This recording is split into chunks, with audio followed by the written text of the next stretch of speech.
Olá, bem-vindos ao nosso canal. Hoje vamos falar sobre a banda brasileira de sucesso meteórico, os Mamonas Assassinas.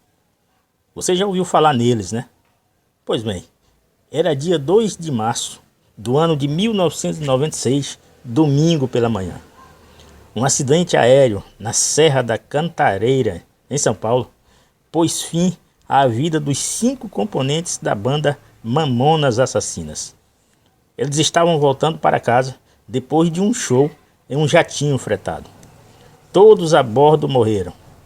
Alberto Rinotto, o Bento, de 25 anos, Alexander Alves, o Dinho, de 24 anos, Júlio César Barbosa, 28 anos, Samuel Reis de Oliveira, de 22 anos, e Sérgio Reis de Oliveira, 26 anos, além dos tripulantes. A tragédia findava a curta e meteórica carreira dessa banda irreverente e carismática.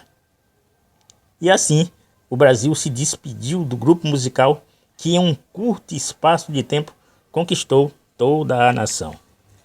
O grupo vendeu mais de 3 milhões de cópias do seu CD, que por sinal, foi o primeiro e único gravado em estúdio. O sucesso foi estrondoso.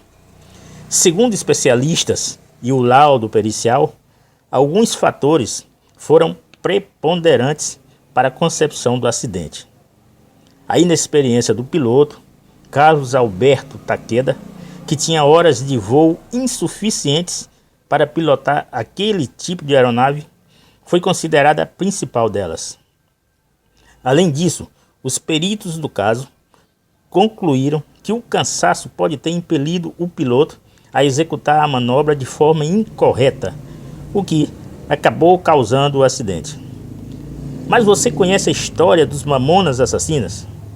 Pois bem, em março de 1989, os irmãos Samuel e Sérgio Reoli resolveram formar uma banda musical. Aí, eles conheceram Maurício Rinotto, que por sua vez era irmão do guitarrista Alberto Rinotto, o Bento, e estava formada a banda. Um fato interessante nessa história é que o Samuel Reoli não tinha lá tanto interesse pela música, mas ao ver continuamente o seu irmão Sérgio tocar, acabou ganhando gosto pela coisa e decidiu entrar na banda. Era o baixista, aliás, muito bom. Inicialmente, era uma banda cover, cujo nome era Utopia. Eles realizavam shows e cantavam covers dos sucessos mais tocados da época. Mas, e como o vocalista Dinho entrou na história? Bem, todo mundo sabe que numa banda, o cantor e sua voz geralmente são a referência. Nos Mamonas Assassinas não foi diferente. A voz e o carisma de Alexander Alves, o Dinho, passaram a ser o referencial do grupo. Mas é sempre bom lembrar que ele não fazia parte da formação inicial da banda. Dinho nasceu na Bahia, mas se considerava paulista por opção e vivência, apesar de amar sua terra natal. No ano de 1990, ele estava assistindo um show da banda Utopia, que viria a ser Mamonas Assassinas, e teve uma oportunidade, assim como outras pessoas que estavam presentes, de subir ao palco e cantar. Foi o que ele fez. Subiu e cantou a música Sweet Child of Mine, dos Guns N' Roses. Todo mundo ali percebeu que seu inglês era péssimo, de 5ª categoria. Mas o Dinho deu um show no palco. Tinha uma presença marcante e um carisma maior ainda. Resumo da ópera, foi convidado para ser o vocalista. Assim, estava formada a banda Mamonas Assassinas. O início do sucesso. O grupo realizou um show em Guarulhos, São Paulo, e, para surpresa deles, lá estava o produtor musical Rick Bonadio, um dos mais renomados do país, que já havia produzido alguns dos cantores mais tocados no Brasil. E ele estava lá porque os Mamonas Assassinas haviam despertado seu interesse em produzi-los. Com seu faro empresarial, Rick Bonadio sabia que ali estava um diamante bruto a ser lapidado. E ele auxiliou o grupo na gravação de um demo que tinha 2 músicas, Pelados em Santos e Robocop Gay.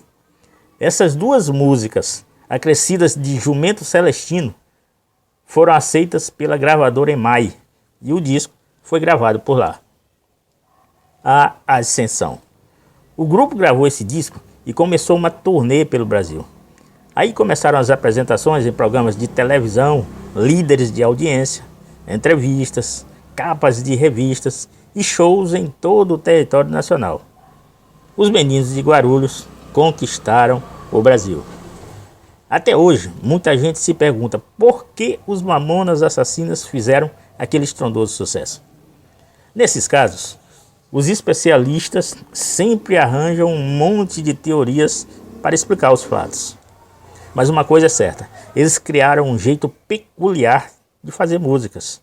Souberam, como ninguém, colocar pitadas de humor e o cotidiano das pessoas nas suas letras, além de unir diversos ritmos musicais, desde o sertanejo, passando pelo brega, heavy metal, pagode, forró, música mexicana, vira e até o reggae. Isso fez com que várias músicas dos Mamonas Assassinas permanecessem na lembrança dos brasileiros até hoje. Além disso, outros detalhes contribuíram para o sucesso da banda. Vamos citar 5 deles. O primeiro era a vestimenta. As vestimentas dos Mamonas chamavam muita atenção. Eles criaram um jeito único de se vestir e era um show à parte. Combinava perfeitamente com a irreverência deles. E as fantasias não eram só para shows, não. Em qualquer ocasião em que o alvo fosse os Mamonas Assassinas, eles estavam sempre fantasiados. Isso virou uma marca registrada da banda. Depois disso, muita gente boa no cenário musical nacional e mundial copiou ou criou o seu estilo, baseado neles. O segundo era o show, que era um espetáculo. Os shows sempre foram ousados, tinham que fazer jus às fantasias. As pessoas que iam para os shows deles já sabiam o que aconteceria. Muita bagunça, versatilidade, humor, interação, harmonia com o público